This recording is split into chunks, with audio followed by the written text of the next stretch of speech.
बोलतो की हे स्मार्ट मीटर लागू देऊ नका।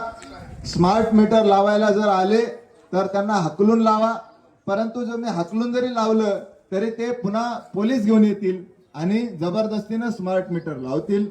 म्हणून सोपं काम सांगतो, जर तुम्हाला स्मार्ट मीटर नको असेल तर तुमचे नगरसेवक, आता 4 नगरसेवक आहेत आपल्याला, त्या नगरसेवकांना भेटा। आम्ही एक फॉर्म तयार केलेला आहे, तो फॉर्म भरून त्या नगरसेवकाला द्या, आमदाराला द्या, खासदाराला द्या। नगरसेवकाच्या आमदाराच्या वाढदिवसाचे बॅनर लावतात आपण, ते पण आपल्याला शुभेच्छा देतात, आपणही त्यांना शुभेच्छा देतो। आपण सगळं गोड त्यांना, ते आपण त्यांना गोड बोलतो, ते आपल्याला गोड बोलतात। असं गोड गोड फार काळ चालणार नाही। तुमच्या कष्टाच्या कमाईवर डाका टाकला जाणार आहे। त्यामुळं सोपं काम आहे की नगरसेवक, आमदार, खासदार, मंत्री, 2 मंत्री आहेत आपल्याकडे, त्यांना भेटा आणि त्यांना सांगा की हा स्मार्ट मीटरचा निर्णय रद्द करा। आणि जर त्यांनी रद्द नाही केला तर आम्हाला साथ द्या, अशी आम्ही आपणास विनंती करीत आहोत।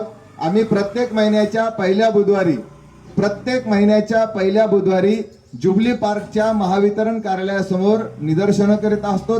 आपण नातेवाईकाच्या सुखदुःखामध्ये जातो, त्याच्यासाठी वेळ काढतो, परंतु मोर्चासाठी वेळ काढत नाही आणि त्याचा परिणाम तुम्हाला भोगावा लागणार आहे। त्यामुळे हे सांगण्यासाठी आलेलो आहोत। आम्ही इथं का आलो? कारण आम्हाला तुमच्या कमाईची पण काळजी आणि माझ्या स्वतःच्या कमाईची पण काळजी म्हणून आलेलो आहोत। कारण आमचे पैसे, माझे स्वतःचे पैसे देखील कष्टाचे पैसे आहेत, तुमचे पण पैसे कष्टाचे पैसे आहेत। त्यामुळे कष्टाचे पैसे जे आहेत ते लुटले जाऊ नये म्हणून या काळजीपोटी आलेलो आहोत।